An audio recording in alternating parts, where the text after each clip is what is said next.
शनि।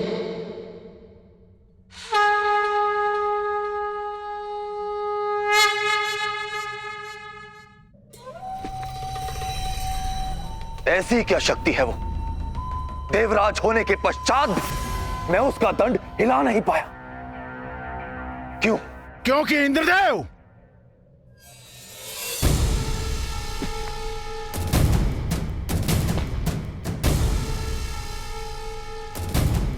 यह शक्ति न्याय अधिकारी की है।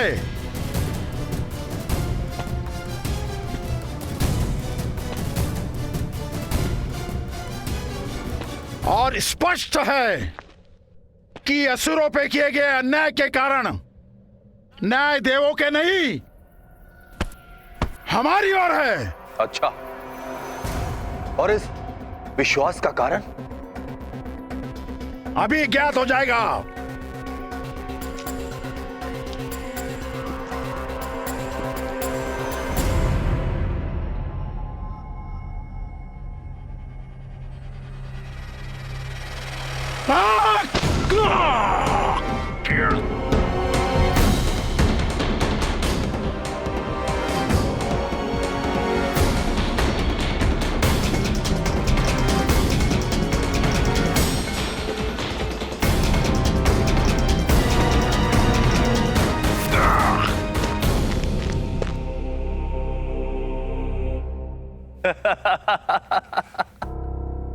न्याय हो या अधिकार,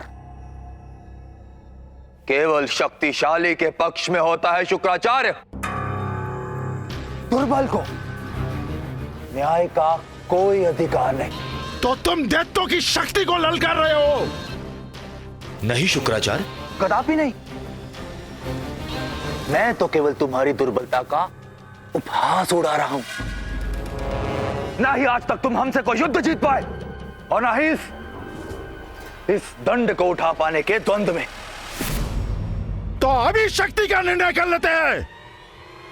मुझे तो इसमें और भी आनंद आता है शुक्राचार्य।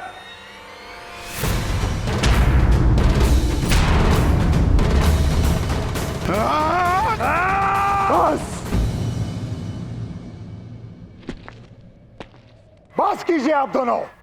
महादेव ने आदेश दिया है कि अब यह युद्ध समाप्त है,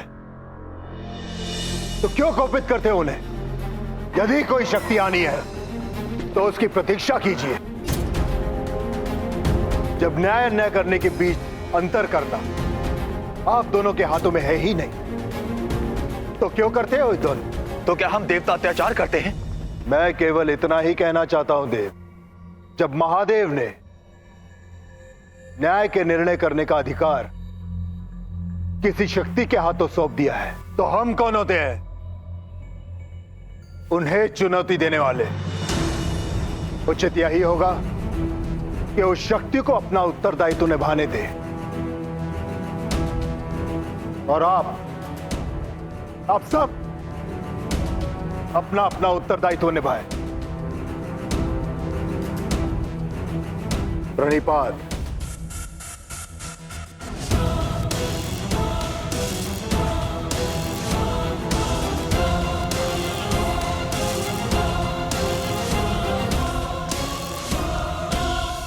कहां है वो शक्ति जिसे महादेव ने मुझसे खेल खेलने के लिए भेजा है? कहां?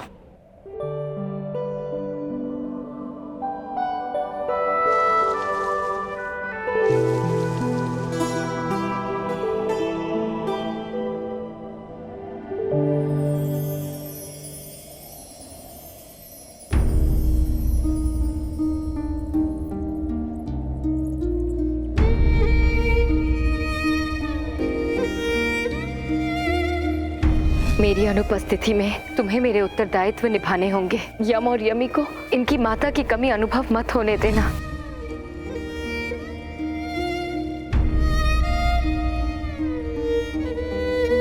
महादेव की कृपा से मैं तुम्हें यहां तक ले आई हूं पुत्र, परंतु अब मुझे जाना होगा। मुझे जाना होगा।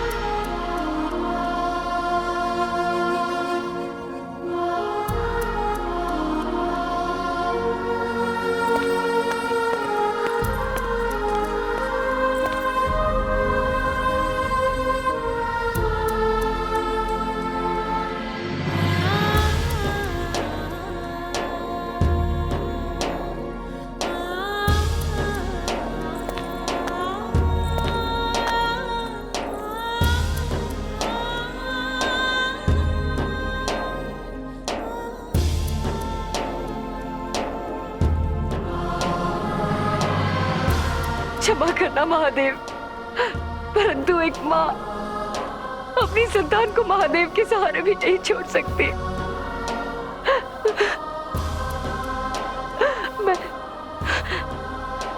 मैं कोई व्यवस्था करती हूँ।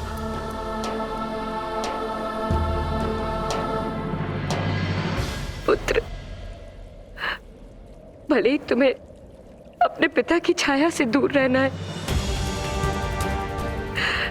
परंतु तुम्हारी माता छाया तुम्हें अपने आप से दूर नहीं रहने देगी।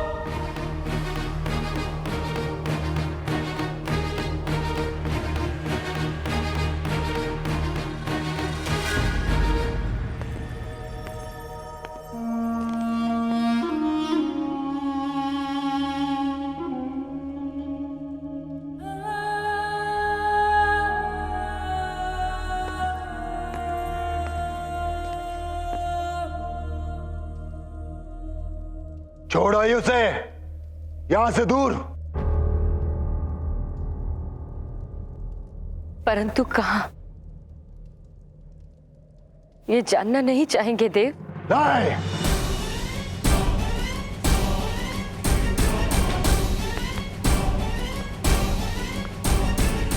और बताने का प्रयास भी ना करना। मैं उस शिशु को एक दुस्वप्न की भांति भूल जाना चाहता हूं।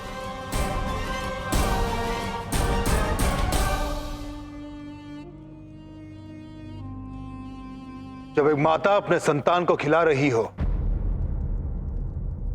तो उसकी आंखों में आंसू नहीं, मुख पर प्रसन्नता होती है।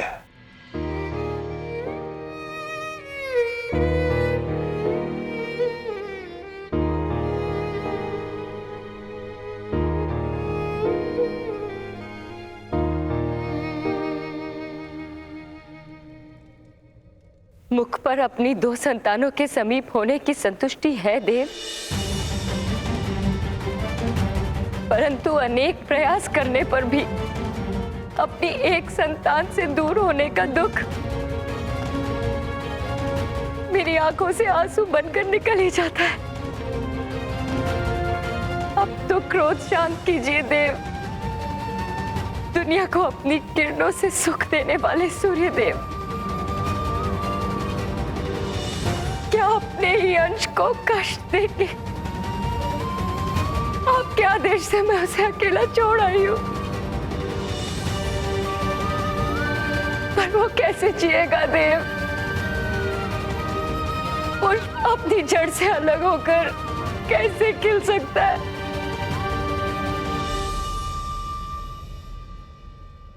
यदि आप आज्ञा दें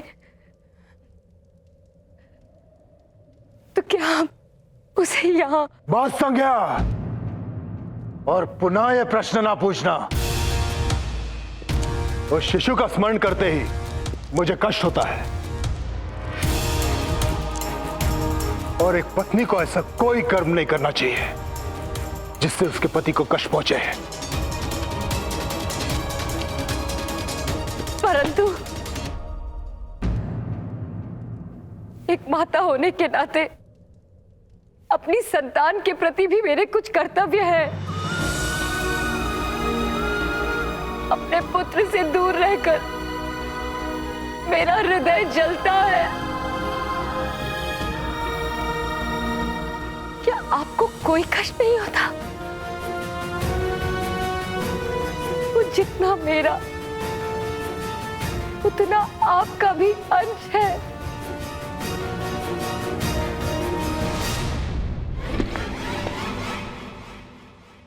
वो मेरा अंश नहीं है और ना ही मैं उससे कोई संबंध रखना चाहता हूं।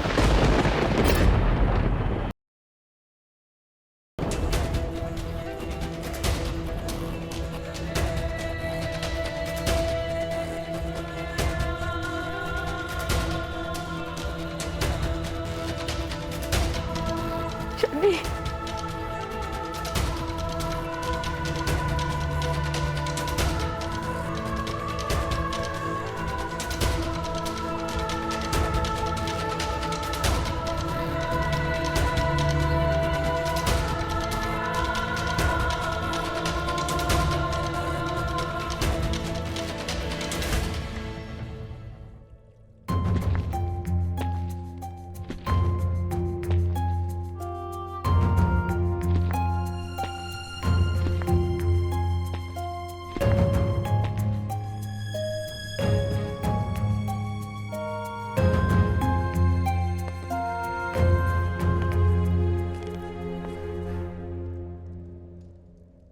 भोजन का समय हो गया है देव। भोज्य कक्ष की ओर प्रस्थान करें। संज्ञा, मैं अपने क्रोध को नहीं भुला सकता, परंतु यदि तुम्हारी ममता को कष्ट हुआ तो इसका परिणाम यम और यमी को भी भुगतना पड़ सकता है।